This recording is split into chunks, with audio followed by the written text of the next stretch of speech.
Hi this is Ishan Agarwal. I welcome you all to the मेहनती बच्चे channel. आई hop ਤੁਹਾਡੇ ਸਾਰਿਆਂ ਦੀ एग्ज़ाम ਦੀ ਤਿਆਰੀ ਬਹੁਤ ਅੱਛੇ ਤਰੀਕੇ ਨਾਲ ਚੱਲ ਰਹੀ ਹੋਊਗੀ। ਬਾਕੀ ਅੱਜ ਆਪਾਂ ਸ਼ੁਰੂ ਕਰਾਂਗੇ ਪਾਰਟ 4 ਨੈਸ਼ਨਲ ਇਨਕਮ ਦਾ।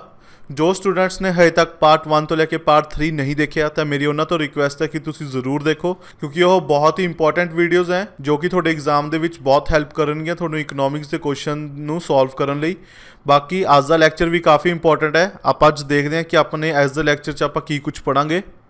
ਸੋ ਅੱਜ ਆਪਾਂ ਪੜਾਂਗੇ ਮੇਜਰਿੰਗ ਜੀਡੀਪੀ, ਕਿ ਜਿਹੜੀ ਜੀਡੀਪੀ ਆਪਾਂ ਨੂੰ ਕਿਵੇਂ ਮੇਜਰ ਕਰਦੇ ਆ। ਇਹਦੇ 3 ਮੈਥਡ ਹੁੰਦੇ ਆ, ਇਨਕਮ ਮੈਥਡ, ਐਕਸਪੈਂਡੀਚਰ ਮੈਥਡ ਤੇ GVA gross value added method. ਅਗਰ ਤੁਹਾਨੂੰ ਯਾਦ ਹੋਊਗਾ ਮੈਂ ਤੁਹਾਨੂੰ ਇੱਕ ਸਰਕੂਲਰ ਫਲੋ ਪੜਾਇਆ ਸੀਗਾ ਲੈਕਚਰ 1 ਦੇ ਵਿੱਚ, ਜਿਸ 'ਚ ਆਪਾਂ ਨੇ ਇਹ ਤਿੰਨੋਂ ਚੀਜ਼ਾਂ ਪੜ੍ਹੀਆਂ ਸੀ, ਪ੍ਰੋਡਕਸ਼ਨ, ਇਨਕਮ ਤੇ ਐਕਸਪੈਂਡੀਚਰ, ਕਿ ਜਿਹੜਾ ਕਿਵੇਂ ਸਰਕੂਲਰ ਫਲੋ ਹੁੰਦਾ ਆਪਣੀ ਇਕੋਨਮੀ 'ਚ। ਕਿਉਂਕਿ ਦੇਖੋ ਜਦੋਂ ਆਪਾਂ ਕੋਈ ਗੁੱਡ ਪ੍ਰੋਡਿਊਸ ਕਰਦੇ ਹਾਂ ਉਹਨੂੰ ਆਪਾਂ ਵੇਚਦੇ ਹਾਂ, ਆਪਾਂ ਨੂੰ ਕੀ ਜਨਰੇਟ ਹੁੰਦੀ ਹੈ, ਇਨਕਮ। ਜਦੋਂ ਬੰਦੇ ਕੋਲ ਇਨਕਮ ਜਨਰੇਟ ਹੋ ਜਾਂਦੀ ਹੈ ਤਾਂ ਫਿਰ ਉਹ ਬੰਦਾ ਕੀ ਕਰਦਾ, ਉਹਨੂੰ ਮਾਰਕੀਟ ਦੇ ਵਿੱਚ ਜਾ ਕੇ ਉਹ ਇਨਕਮ ਦੀ ਕੋਈ ਸਮਾਨ ਖਰੀਦਦਾ, ਜਿਹਨੂੰ ਆਪਾਂ ਕੀ ਕਹਿੰਦੇ ਆ, ਐਕਸਪੈਂਡੀਚਰ। ਬਾਕੀ ਐਕਸਪੈਂਡੀਚਰ ਕੀ ਕਰਦੀ ਹੈ, ਉਹ ਮਾਰਕੀਟ ਦੇ ਵਿੱਚ ਡਿਮਾਂਡ ਨੂੰ ਜਨਰੇਟ ਕਰ ਦਿੰਦੀ ਹੈ, ਜਿਹਦੇ ਨਾਲ ਫਿਰ ਕੀ ਹੈ, ਜਿਹੜੀ ਕੰਪਨੀਜ਼ ਆ ਉਹਨਾਂ ਨੂੰ ਪ੍ਰੋਡਕਸ਼ਨ ਆਪਣੀ ਕਰਨੀ ਪੈਂਦੀ ਹੈ। ਸੋ ਇਹ ਨੈਵਰ ਐਂਡਿੰਗ ਪ੍ਰੋਸੈਸ ਹੁੰਦਾ ਜੋ ਕਿ ਕੰਟੀਨਿਊ ਚੱਲਦਾ ਰਹਿੰਦਾ ਹੈ, production, income, expenditure.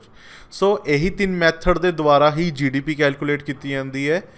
Production method ਨੂੰ ਆਪਾਂ ਹੋਰ ਕੀ ਮੈਥਡ ਕਹਿ ਦਿੰਦੇ ਹਾਂ, GVA gross value added method, ਜਾਂ ਫਿਰ ਵੈਲਿਊ ਐਡਿਡ ਮੈਥਡ ਕਹਿ ਦਿੰਦੇ ਆ, ਜਾਂ ਫਿਰ ਇਹਨੂੰ ਪ੍ਰੋਡਕਸ਼ਨ ਮੈਥਡ ਕਿਹਾ ਜਾਂਦਾ ਹੈ।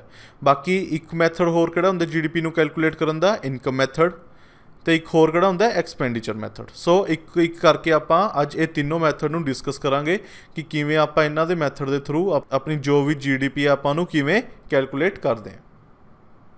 ਸੋ ਸਭ ਤੋਂ ਪਹਿਲਾਂ ਆਪਾਂ ਪੜਾਂਗੇ income method. Income earned by all the factor of production in an economy include wages paid to labor, the rent earned by land, the return on capital in the form of interest and entrepreneur profit। ਸੋ ਅਗਰ ਤੁਹਾਨੂੰ ਯਾਦ ਹੋਊਗਾ ਮੈਂ ਤੁਹਾਨੂੰ factor of production ਦੱਸਿਆ ਸੀ, ਕੀ ਕੋਈ ਹੁੰਦਾ ਹੈ, ਲੇਬਰ ਹੁੰਦੀ ਹੈ, ਲੈਂਡ, ਕੈਪੀਟਲ ਐਂਡ ਐਂਟਰਪ੍ਰੇਨਿਓਰ ਨੂੰ ਆਪਾਂ ਬਿਜ਼ਨਸ ਵੀ ਕਹਿ ਦਿੰਦੇ ਹਾਂ। ਹੁਣ ਦੇਖੋ ਲੇਬਰ ਹੈ ਉਹ ਕਿਵੇਂ ਇਨਕਮ ਅਰਨ ਕਰਦੇ ਆ, ਦਿਹਾੜੀ ਕਰਦੇ ਨੇ, ਫਿਰ ਉਹਨਾਂ ਨੂੰ ਕੀ ਮਿਲਦੀ ਹੈ, ਵੇਜਿਸ ਮਿਲਦੀਆਂ ਨੇ, ਜੋ ਕਿ ਉਹਨਾਂ ਲਈ ਇਨਕਮ ਹੋ ਗਿਆ। ਹੁਣ ਜਿਹੜੇ ਬੰਦੇ ਕੋਲ ਲੈਂਡ ਹੁੰਦੀ ਹੈ, ਲੈਂਡ ਆਪਣਾ ਰੈਂਟ 'ਤੇ ਦੇ ਦਿੰਦਾ ਹੈ, ਤਾਂ ਉਹ ਕਿਵੇਂ ਇਨਕਮ ਜਨਰੇਟ ਕਰਦਾ, ਰੈਂਟ ਤੋਂ। ਕੈਪੀਟਲ ਤੁਹਾਨੂੰ ਮੈਂ ਦੱਸਿਆ ਸੀ ਕੀ ਹੁੰਦਾ, ਕੋਈ ਬੰਦਾ ਆਪਣਾ ਬਿਜ਼ਨਸ ਦੇ ਵਿੱਚ ਪੈਸਾ ਲਗਾਉਂਦਾ ਤਾਂ ਬਿਜ਼ਨਸ ਦੀ ਰਿਸਪੌਂਸਿਬਿਲਿਟੀ ਬਣਦੀ ਹੈ, ਉਹਨੂੰ ਇੰਟਰਸਟ ਦਿੰਦੇ ਆ ਜੋ ਉਹਨੇ ਕੈਪੀਟਲ ਲਗਾਈ ਹੁੰਦੀ ਹੈ ਕਿਸੇ ਬਿਜ਼ਨਸ ਦੇ ਵਿੱਚ। ਸੋ ਜਿਹੜਾ ਉਹ ਇੰਟਰਸਟ ਲੈਂਦਾ ਹੈ, ਠੀਕ ਹੈ, ਉਹ ਕੈਪੀਟਲ ਦੇ ਥਰੂ ਆਪਣਾ ਇਨਕਮ ਜਨਰੇਟ ਕਰਦਾ, ਉਹਨੂੰ ਕੀ ਕਹਿ ਦਿੰਦੇ ਆਪਾਂ, ਇੰਟਰਸਟ ਕਹਿ ਦਿੰਦੇ ਹਾਂ। ਅਤੇ ਬਾਕੀ ਜਿਹੜੇ ਬਿਜ਼ਨਸਮੈਨ ਹੁੰਦੇ ਅਤੇ ਇੰਟਰਪ੍ਰੇਨਿਓਰਸ ਹੁੰਦੇ ਉਹ ਕਿਵੇਂ ਇਨਕਮ ਜਨਰੇਟ ਕਰਦੇ ਆ, ਥਰੂ ਪ੍ਰੋਫਿਟਸ। ਕੋਈ ਸਮਾਨ ਵੇਚਦੇ ਆ, ਜਿਹੜਾ ਵੀ ਉਹਨਾਂ ਨੂੰ ਮਾਰਜਿਨ ਬਚਦਾ ਉਹ ਕੀ ਹੁੰਦਾ, ਪ੍ਰੋਫਿਟ। ਜਦੋਂ ਆਪਾਂ ਇਹ ਸਾਰੀ ਚੀਜ਼ਾਂ ਨੂੰ ਐਡ ਕਰ ਦਿੰਦੇ ਆ ਤਾਂ ਆਪਣੇ ਕੋਲ ਕੀ ਆਉਂਦਾ ਹੁੰਦਾ ਸੀਗਾ, NDP ਐਟ FC, ਜਿਹਨੂੰ ਆਪਾਂ ਕੀ ਕਹਿੰਦੇ ਆ, net domestic product at factor cost. So NDP at FC ਨੂੰ ਹੁਣ ਆਪਾਂ ਨੇ ਕਿੱਥੇ ਲੈ ਕੇ ਜਾਣਾ ਹੈ, GDP, ਕਿਉਂਕਿ ਆਪਾਂ ਨੇ GDP ਕੈਲਕੂਲੇਟ ਕਰਨੀ ਹੈ। ਤਾਂ ਫਿਰ GDP ਆਪਾਂ ਕਿਵੇਂ ਕੈਲਕੂਲੇਟ ਕਰਾਂਗੇ, ਆਪਾਂ ਨੇ ਸਿੰਪਲੀ ਕੀ ਕਰਨਾ ਹੈ, ਨੈਟ ਨੂੰ ਕਿਸ 'ਚ ਕਨਵਰਟ ਕਰਨਾ ਹੈ, N ਨੂੰ G ਦੇ ਵਿੱਚ, ਅਤੇ N ਦਾ ਮਤਲਬ ਉਰੇ ਕੀ ਹੈ, ਨੈਟ ਹੈ, ਤਾਂ G ਦਾ ਮਤਲਬ ਕੀ ਹੁੰਦਾ, ਤੁਹਾਨੂੰ ਮੈਂ ਦੱਸਿਆ ਸੀਗਾ, ਗ੍ਰੋਸ। G ਦਾ ਮਤਲਬ ਹੁੰਦਾ ਗ੍ਰੋਸ। ਹੁਣ ਜਦੋਂ ਤੁਸੀਂ ਨੈਟ ਨੂੰ ਗ੍ਰੋਸ ਬਣਾਉਣਾ ਹੈ ਤਾਂ ਮੈਂ ਤੁਹਾਨੂੰ ਕੀ ਚੀਜ਼ ਦੱਸਿਆ ਸੀਗਾ, ਆਪਾਂ ਕੀ ਚੀਜ਼ ਐਡ ਕਰਨੀ ਪੈਂਦੀ ਹੈ ਇਹਦੇ ਵਿੱਚ, ਡੈਪਰੀਸ਼ੀਏਸ਼ਨ। ਜਦੋਂ ਆਪਾਂ ਨੈਟ ਦੇ ਵਿੱਚ ਡੈਪਰੀਸ਼ੀਏਸ਼ਨ ਐਡ ਕਰ ਦਿੰਦੇ ਹਾਂ ਤਾਂ ਉਹ ਕੀ ਬਣ ਜਾਂਦਾ ਹੈ, G, ਯਾਨੀ ਕਿ ਗ੍ਰੋਸ। ਸੋ ਇਹਦਾ ਆਨਸਰ ਕੀ ਆ ਜਾਂਦਾ ਹੈ, GDP at FC। I hope ਤੁਹਾਨੂੰ ਸਮਝ ਲੱਗ ਗਿਆ ਹੋਊਗਾ। ਸੋ ਹੁਣ ਆਪਾਂ ਦੇਖਦੇ ਹਾਂ ਨੈਕਸਟ ਮੈਥਡ, ਜੋ ਕਿ ਆਪਣਾ expenditure method. National income is in term of expenditure on purchase of final goods and services produced in the economy during an accounting year। ਹੁਣ ਉਰੇ ਤੁਸੀਂ ਧਿਆਨ ਦਿਓ, ਸਿਰਫ ਆਪਾਂ ਐਕਸਪੈਂਡੀਚਰ ਮੈਥਡ 'ਚ ਉਹੀ ਐਕਸਪੈਂਡੀਚਰ ਨੂੰ ਕਾਊਂਟ ਕਰਦੇ ਹਾਂ ਜੋ ਕਿਹਦੇ ਉੱਪਰ ਆਪਾਂ ਕਰਦੇ ਹਾਂ, ਫਾਈਨਲ ਗੁੱਡਸ ਐਂਡ ਸਰਵਿਸਿਜ਼ ਦੇ ਉੱਪਰ। ਸੋ ਇਹਦਾ ਮਤਲਬ ਕੀ ਹੋਇਆ, ਜੋ ਇੰਟਰਮੀਡੀਏਟ ਗੁੱਡਸ ਹੈ, ਜੋ ਹਜੇ ਸੈਮੀ ਗੁੱਡਸ ਹੁੰਦੀਆਂ ਨੇ, ਉਹਨੂੰ ਆਪਾਂ ਇਹਦੇ ਵਿੱਚ ਐਡ ਨਹੀਂ ਕਰਦੇ, ਸਿਰਫ ਜਿਹੜੀਆਂ ਫਾਈਨਲ ਗੁੱਡਸ ਹੈ ਉਹ ਐਡ ਕਰਾਂਗੇ। ਇਹ ਵੀ ਮੈਂ ਤੁਹਾਨੂੰ ਦੱਸਿਆ ਸੀ ਆਪਣੇ ਪ੍ਰੀਵੀਅਸ ਲੈਕਚਰ ਦੇ ਵਿੱਚ ਹੀ, ਇਨ ਐਨ ਅਕਾਊਂਟਿੰਗ ਈਅਰ, ਜੋ ਅਕਾਊਂਟਿੰਗ ਈਅਰ ਦੇ ਅੰਦਰ ਰਹਿ ਕੇ ਹੋਏ ਹੁੰਦੇ ਆ। ਹੁਣ ਦੇਖੋ ਇਹਨੂੰ ਕਿਵੇਂ ਕਲਾਸੀਫਾਈਡ ਕੀਤਾ ਗਿਆ ਐਕਸਪੈਂਡੀਚਰ ਨੂੰ, ਆਪਾਂ ਕਿਹੜੇ ਕਿਹੜੇ ਐਕਸਪੈਂਡੀਚਰ ਲੈਂਦੇ ਆ। ਪਹਿਲਾ ਕੀ ਆ ਜਾਂਦਾ, ਪ੍ਰਾਈਵੇਟ ਫਾਈਨਲ ਕੰਜ਼ੰਪਸ਼ਨ ਐਕਸਪੈਂਡੀਚਰ। ਸੋ ਪ੍ਰਾਈਵੇਟ 'ਚ ਆਪਾਂ ਕੀ ਕੁਛ ਇਨਕਲੂਡ ਕਰਦੇ ਹਾਂ, ਇੱਕ ਤਾਂ ਆਪਾਂ ਕੀ ਕਰ ਦਿੰਦੇ ਹਾਂ, ਫਰਮਸ ਹੋ ਗਈਆਂ, ਤੇ ਇੱਕ ਹੋਰ ਕੀ ਇਨਕਲੂਡ ਕਰ ਦਿੰਦੇ ਹਾਂ ਆਪਾਂ, ਹਾਊਸ ਹੋਲਡ ਹੋ ਗਏ। ਜਿੰਨਾ ਵੀ ਇਹਨਾਂ ਦੇ ਦੁਆਰਾ ਖਰਚਾ ਕੀਤਾ ਜਾਂਦਾ ਹੈ ਫਾਈਨਲ ਗੁਡਸ ਨੂੰ ਕੰਜ਼ਿਊਮ ਕਰਨ ਲਈ, ਜਿੰਨਾ ਵੀ ਫਰਮਸ ਜਾਂ ਹਾਊਸ ਹੋਲਡ ਖਰਚਾ ਕਰਦੀਆਂ ਨੇ ਕੋਈ ਫਾਈਨਲ ਗੁਡਸ ਨੂੰ ਕੰਜ਼ਿਊਮ ਕਰਨ ਲਈ, ਉਹਨੂੰ ਆਪਾਂ ਕੀ ਕਰਨੇ ਆ, ਸੀ ਦਾ ਮਤਲਬ ਕੀ ਆਇਆ ਉਰੇ, ਕੰਜ਼ੰਪਸ਼ਨ। ਠੀਕ ਹੈ, ਪ੍ਰਾਈਵੇਟ ਫਾਈਨਲ ਕੰਜ਼ੰਪਸ਼ਨ ਐਕਸਪੈਂਡੀਚਰ ਇੱਕ ਤਾਂ ਐਡ ਹੁੰਦਾ ਐਕਸਪੈਂਡੀਚਰ ਮੈਥਡ 'ਚ। ਹੁਣ ਦੇਖੋ ਸੈਕਿੰਡ ਪੁਆਇੰਟ ਕੀ ਹੈ, ਗਵਰਨਮੈਂਟ ਫਾਈਨਲ ਐਕਸਪੈਂਡੀਚਰ। ਹੁਣ ਤੁਸੀਂ ਸੋਚ ਰਹੇ ਹੋਗੇ ਕਿ ਗਵਰਨਮੈਂਟ ਦੇ ਕਿਹੜੇ ਕਿਹੜੇ ਐਕਸਪੈਂਡੀਚਰ ਹੁੰਦੇ ਆ। ਹੁਣ ਦੇਖੋ ਜਿਵੇਂ ਕਿ ਪ੍ਰਾਈਵੇਟ ਫਰਮਸ ਹੈ ਜਾਂ ਆਪਾਂ ਲੋਕ ਹੈ ਹਾਊਸ ਹੋਲਡ ਵਾਲੇ ਹੈ, ਆਪਾਂ ਵੀ ਤਾਂ ਫਾਈਨਲ ਗੁਡਸ ਐਂਡ ਸਰਵਿਸਿਜ਼ ਨੂੰ ਕੰਜ਼ਿਊਮ ਕਰਦੇ ਆ ਨਾ, ਉਵੇਂ ਹੀ ਗਵਰਨਮੈਂਟ ਕਰਦੀ ਹੈ। ਗਵਰਨਮੈਂਟ ਨੂੰ ਵੀ ਆਪਣੇ ਲਈ ਗੁਡਸ ਐਂਡ ਸਰਵਿਸਿਜ਼ ਚਾਹੀਦੀਆਂ ਹੁੰਦੀਆਂ ਨੇ ਡਾਇਰੈਕਟ ਕੰਜ਼ਿਊਮ ਕਰਨ ਲਈ। ਸੋ ਗਵਰਨਮੈਂਟ ਦਾ ਜਿਹੜਾ ਵੀ expenditure on final goods and services ਦੇ ਉੱਪਰ ਕੀਤਾ ਜਾਂਦਾ ਡਾਇਰੈਕਟ ਕੰਜ਼ੰਪਸ਼ਨ ਲਈ, ਉਹਨੂੰ ਆਪਾਂ ਕੀ ਕਹਿੰਦੇ ਹਾਂ, ਗਵਰਨਮੈਂਟ ਐਕਸਪੈਂਡੀਚਰ। ਬਾਕੀ ਇਸ 'ਚ ਹੋਰ ਕਿਹੜਾ ਗਵਰਨਮੈਂਟ ਦਾ ਐਕਸਪੈਂਡੀਚਰ ਆਉਂਦਾ, ਜਿਵੇਂ ਗਵਰਨਮੈਂਟ ਕੋਈ ਇਨਫਰਾਸਟਰਕਚਰ ਬਣਾਉਂਦੀ ਹੈ ਉਹ ਵਾਲਾ ਐਕਸਪੈਂਡੀਚਰ ਆ ਜਾਂਦਾ ਹੈ। ਬਾਕੀ ਉਹਨਾਂ ਨੇ ਕੀ ਕਰਨਾ ਹੁੰਦਾ, ਹੁਣ ਵੈਪਨਸ ਜਿਹੜੇ ਗਵਰਨਮੈਂਟ ਹੈ ਪਰਚੇਸ ਕਰਦੀ ਹੈ ਮਿਲਟਰੀ ਲਈ, ਸੋ ਉਹਦਾ ਐਕਸਪੈਂਡੀਚਰ ਆ ਜਾਂਦਾ। ਸੋ ਉਹ ਐਕਸਪੈਂਡੀਚਰ ਨੂੰ ਆਪਾਂ ਕੀ ਕਰਨੇ ਆ, ਗਵਰਨਮੈਂਟ ਐਕਸਪੈਂਡੀਚਰ, ਜਿਹਨੂੰ ਆਪਾਂ ਜੀ ਦੇ ਨਾਲ ਡੋਨੇਟ ਕਰਦੇ ਹਾਂ। ਸੋ ਕੰਜ਼ੰਪਸ਼ਨ ਦੇ ਵਿੱਚ ਆਪਾਂ ਹੋਰ ਕੀ ਚੀਜ਼ ਐਡ ਕਰ ਦਿੰਦੇ ਆ, government expenditure. Government expenditure. Third ਆਪਣਾ ਕੀ ਆਉਂਦਾ ਹੈ, ਇਨਵੈਸਟਮੈਂਟ ਐਕਸਪੈਂਡੀਚਰ। ਇਨਵੈਸਟਮੈਂਟ ਐਕਸਪੈਂਡੀਚਰ ਨੂੰ ਆਪਾਂ ਕਿਹਦੇ ਨਾਲ ਡੋਨੇਟ ਕਰਦੇ ਹਾਂ, ਆਈ ਦੇ ਨਾਲ। ਹੁਣ ਦੇਖੋ ਇਨਵੈਸਟਮੈਂਟ ਐਕਸਪੈਂਡੀਚਰ 'ਚ ਮੈਂ ਤੁਹਾਨੂੰ ਦੱਸਿਆ ਸੀ ਇਹਦਾ ਮਤਲਬ ਕੀ ਹੁੰਦਾ ਹੈ, ਉਹ ਚੀਜ਼ ਦੇ ਉੱਪਰ ਪੈਸਾ ਖਰਚਣਾ ਜੋ ਆਪਾਂ ਨੂੰ ਇਨ ਰਿਟਰਨ ਕੁਛ ਦੇ ਰਹੀ ਹੋਵੇ।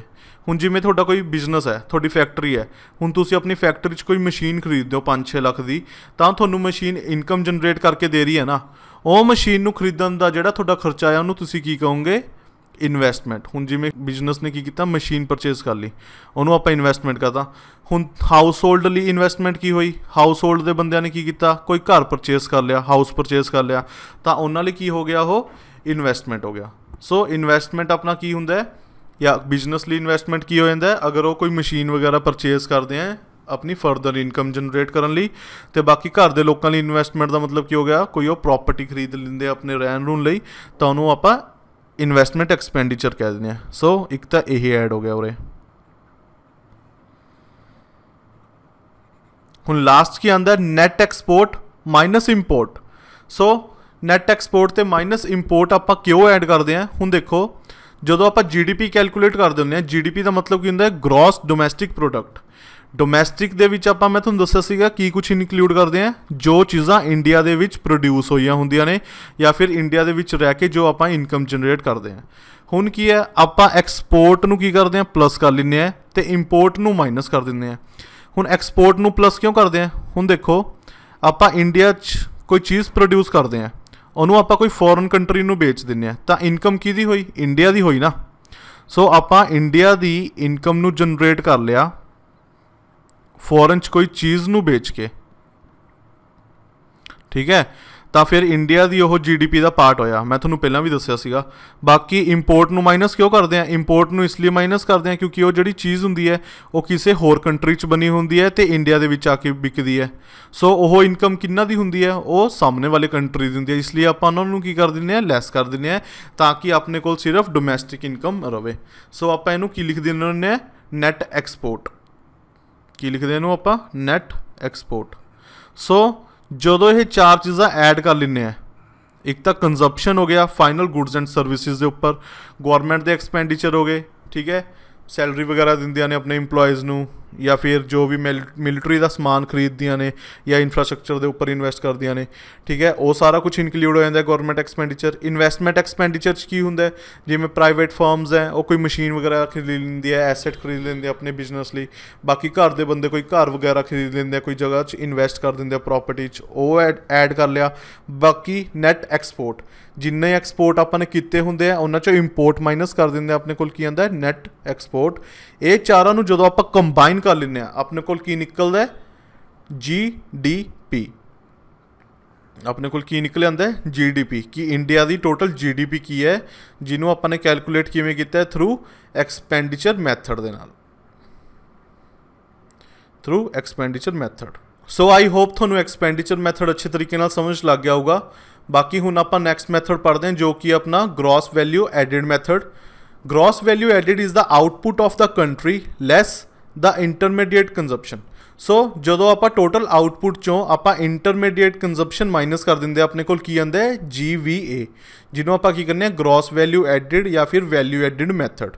हुण देखो आपां टोटल आउटपुट किनू गिनदे हैं। हुण देखो कोई कंपनी है XYZ कंपनी है, उन्हें की किया कोई चीज़ प्रोड्यूस की है 100 यूनिट्स, ठीक है ना, 100 यूनिट्स प्रोड्यूस किए हैं। हुण देखो एक साल दे विच या तो की होगा वो सारे दे सारे 100 दे 100 यूनिट्स बेच दूगा, ठीक है, उन्होंने आपां की कह देंगे टोटल आउटपुट, या फिर इनू फिर आपां की लिख सकते हैं टोटल सेल्स। टोटल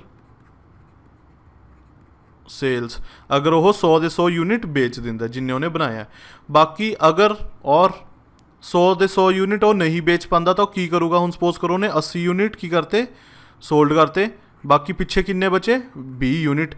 तो हुण वो 20 यूनिट का की करूँगा, उन्होंने सुट्टूगा थोड़ी, उन्होंने अपनी इन्वेंटरी दे विच कैप्ट करके रख लूँगा, उन्होंने अपनी इन्वेंटरी दे विच कैप्ट करके रख लूँगा, जिन्ना ले की बन जाऊगा टोटल आउटपुट का मतलब की बन जाऊगा unit sold, total unit sold plus change in inventory, change in inventory. हुण चेंज इन इन्वेंटरी का मतलब की होया क्लोजिंग स्टॉक, यानी कि तुहाडे कोल एंड दे दिन च कितना माल बचा माइनस ओपनिंग स्टॉक।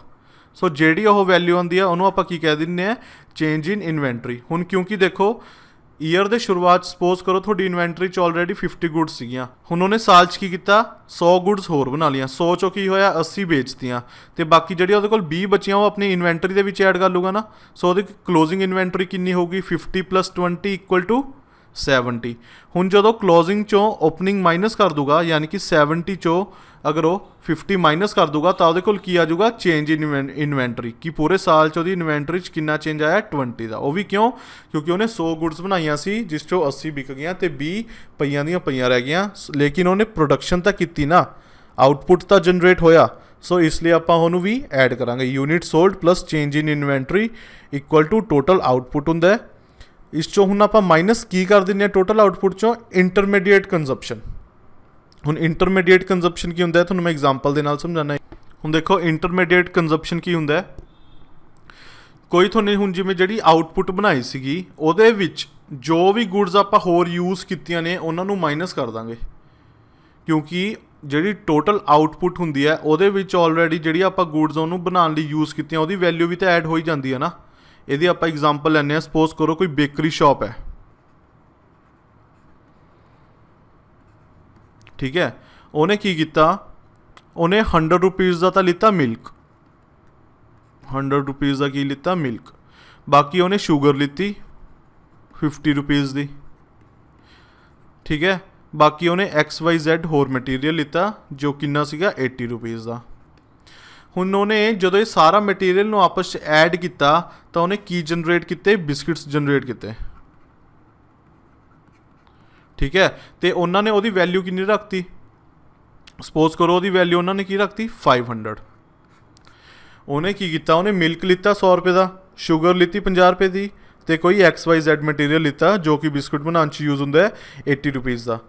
तो उन्हें लेकिन जो बिस्किट्स क्रिएट हो गए तो उन्हें वो फाइनल प्राइस कितनी रखी 500। हुण जिहड़ी 500 अमाउंट है इस च ओहदी मिल्क शुगर तो XYZ जिहड़ा प्रोडक्ट सी ओहदी अमाउंट तो इनकलूड है ही, बाकी उन्हें अपनी तरफ तो भी जो भी ओहदी लेबर सी या होर भी उन्हें अपना प्रॉफिट मार्जिन ऐड करता।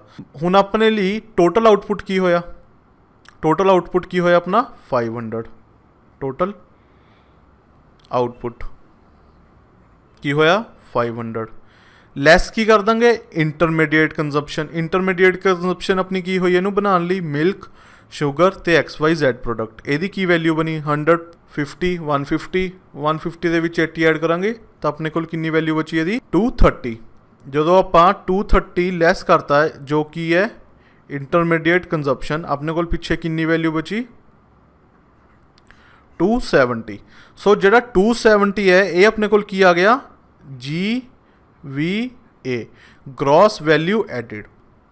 ਟੋਟਲ ਆਊਟਪੁੱਟ ਚੋਂ ਜਦੋਂ ਆਪਾਂ ਇੰਟਰਮੀਡੀਏਟ ਕੰਜ਼ੰਪਸ਼ਨ ਮਾਈਨਸ ਕਰਤੀ ਕੋਈ ਚੀਜ਼ ਬਣਾਉਣ ਨੂੰ ਜਿਹੜੀ ਆਪਾਂ ਕੰਜ਼ੰਪਸ਼ਨ ਕੀਤੀ ਹੁੰਦੀ ਹੈ ਉਹ ਲੈਸ ਕਰ ਦਿੰਦੇ ਆ ਤਾਂ ਆਪਣੇ ਕੋਲ ਪਿੱਛੇ ਕੀ ਆਉਂਦਾ ਹੈ GVA। ਸੋ ਟੋਟਲ ਆਊਟਪੁੱਟ ਕਿੰਨਾ ਸੀ 500 ਮਾਈਨਸ ਕੀ ਕਰਤਾ ਇੰਟਰਮੀਡੀਏਟ ਕੰਜ਼ੰਪਸ਼ਨ, ਠੀਕ ਹੈ, ਤਾਂ ਆਪਣੇ ਕੋਲ 270 ਕੀ ਬਚਿਆ GVA। ਆਈ ਹੋਪ ਤੁਹਾਨੂੰ ਇਹ ਕੰਸੈਪਟ ਸਮਝ ਲੱਗ ਗਿਆ ਹੋਊਗਾ ਕਿ GVA ਆਪਣਾ ਕੀ ਹੁੰਦਾ, ਟੋਟਲ ਆਊਟਪੁੱਟ ਕੀ ਹੁੰਦਾ ਹੈ ਤੇ ਇੰਟਰਮੀਡੀਏਟ ਕੰਜ਼ੰਪਸ਼ਨ ਕੀ ਹੁੰਦਾ ਹੈ। ਬਾਕੀ ਹੁਣ ਆਪਾਂ ਦੇਖਦੇ ਹਾਂ ਕਿ ਆਪਾਂ GVA ਤੋਂ GDP ਕਿਵੇਂ ਬਣਾਵਾਂਗੇ। ਆਪਾਂ ਨੇ ਕਿਉਂਕਿ ਇਨ ਦੀ ਐਂਡ ਤਾਂ ਕੱਢਣੀ ਤਾਂ GDP ਹੈ। ਹੁਣ ਦੇਖੋ ਜਿਹੜਾ GVA ਹੁੰਦਾ ਹੈ ਇਹ ਕੀ ਆਪਾਂ ਨੂੰ ਦੱਸਦਾ ਕੋਈ ਪਰਟੀਕੂਲਰ ਸੈਕਟਰ ਦੇ ਬਾਰੇ ਦੱਸਦਾ ਹੈ ਕਿ ਟੋਟਲ ਉਹਨਾਂ ਨੇ ਕਿੰਨੀ ਆਊਟਪੁੱਟ ਪ੍ਰੋਡਿਊਸ ਕੀਤੀ ਹੈ, ਟੋਟਲ ਉਹਨਾਂ ਨੇ ਕਿੰਨਾ ਵੈਲਿਊ ਐਡੀਸ਼ਨ ਕੀਤਾ ਹੈ ਇਕੋਨੋਮੀ ਦੇ ਵਿੱਚ। ਜਦੋਂ ਆਪਾਂ ਸਾਰੇ ਸੈਕਟਰਸ ਦੇ GVA ਨੂੰ ਐਡ ਕਰ ਲੈਂਦੇ ਆ, ਯਾਨੀ ਕਿ sum of all sector GVA equal to GDP of country। So ਇਹਦਾ ਮਤਲਬ ਕੀ ਹੋਇਆ, ਜਦੋਂ ਆਪਾਂ ਸਾਰੇ ਸੈਕਟਰ ਦੇ GVA ਨੂੰ ਐਡ ਕਰ ਲੈਂਦੇ ਆ ਆਪਣੇ ਕੋਲ ਇੱਕ ਕੰਟਰੀ ਦੀ GDP ਨਿਕਲ ਆਉਂਦੀ ਹੈ। ਕਿਉਂਕਿ ਜਿਹੜਾ GVA ਹੁੰਦਾ ਹੈ ਇਹ ਕੋਈ ਸਪੈਸੀਫਿਕ ਇੱਕ ਸੈਕਟਰ ਨੂੰ ਲੈ ਕੇ ਜਾਂ ਇੱਕ ਫਰਮ ਨੂੰ ਲੈ ਕੇ ਹੁੰਦਾ ਹੈ, ਤੇ ਜਦੋਂ ਲੇਕਿਨ ਜਿਹੜੀ GDP ਹੁੰਦੀ ਆ ਉਹ ਕੀ ਹੁੰਦੀ ਆ ਆਪਣੀ ਪੂਰੀ ਕੰਟਰੀ ਲੈਵਲ ਤੇ ਹੁੰਦਾ। ਸੋ ਜਦੋਂ ਆਪਾਂ ਸਮ ਕਰ ਦਿੰਦੇ ਆ ਸਾਰੇ GVA ਨੂੰ ਆਪਣੇ ਕੋਲ ਕੀ ਨਿਕਲ ਆਉਂਦਾ ਹੈ GDP। ਸੋ ਆਈ ਹੋਪ ਤੁਹਾਨੂੰ GVA ਵੀ ਕਲੀਅਰ ਹੋ ਗਿਆ ਹੋਊਗਾ ਕਿ ਕੀ ਹੁੰਦਾ ਕੀ ਨਹੀਂ ਹੁੰਦਾ। ਬਾਕੀ ਮੈਂ ਉਰੇ ਇੱਕ ਵਾਰ ਤੁਹਾਨੂੰ ਹੋਰ ਕਲੀਅਰ ਕਰਨ ਲਈ ਲਿਖ ਵੀ ਦਿੰਦਾ। ਇਹਨੂੰ ਟੋਟਲ ਆਊਟਪੁੱਟ ਨੂੰ ਆਪਾਂ ਕੀ ਕਹਿ ਦਿੰਦੇ ਆ, ਟੋਟਲ ਸੇਲਸ ਪਲਸ ਚੇਂਜ ਇਨ ਇਨਵੈਂਟਰੀ। ਸਿਰਫ ਇਹ ਟੋਟਲ ਆਊਟਪੁੱਟ ਦਾ ਦੱਸ ਰਿਹਾ ਮੈਂ, ਠੀਕ ਹੈ ਨਾ। ਬਾਕੀ ਇੰਟਰਮੀਡੀਏਟ ਕੰਜ਼ੰਪਸ਼ਨ ਕੀ ਹੋਗੀ, ਜੋ ਆਪਾਂ ਕੰਜ਼ਿਊਮ ਕਰ ਲੈਂਦੇ ਹਾਂ ਚੀਜ਼ਾਂ ਨੂੰ ਫॉर ਪ੍ਰੋਡਕਸ਼ਨ,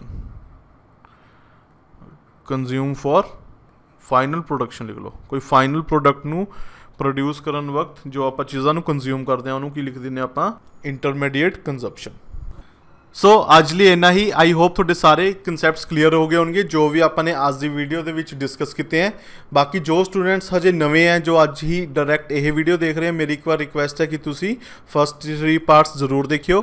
ਐਂਡ ਜੋ ਸਟੂਡੈਂਟਸ ਹਜੇ ਤੱਕ ਸਾਡੇ ਨਾਲ ਇੰਸਟਾਗ੍ਰਾਮ ਐਂਡ ਟੈਲੀਗ੍ਰਾਮ ਤੇ ਕਨੈਕਟ ਨਹੀਂ ਹੋਏ, ਮੇਰੀ ਉਹਨਾਂ ਤੋਂ ਰਿਕੁਐਸਟ ਹੈ ਕਿ ਤੁਸੀਂ ਇੰਸਟਾਗ੍ਰਾਮ ਦੇ ਪੇਜ ਨੂੰ ਫੋਲੋ ਕਰ ਲਓ ਐਂਡ ਟੈਲੀਗ੍ਰਾਮ ਦੇ ਚੈਨਲ ਨੂੰ ਸਬਸਕ੍ਰਾਈਬ ਕਰ ਲਓ, ਤਾਂ ਕਿ ਤੁਸੀਂ ਵੀ ਡੇਲੀ ਦੇ ਕਰੰਟ ਅਫੇਅਰਸ ਵਗੈਰਾ ਦੇਖ ਸਕੋ ਐਂਡ ਡੇਲੀ ਕੁਇਜ਼ ਅਟੈਂਪਟ ਕਰ ਸਕੋ। Thank you so much.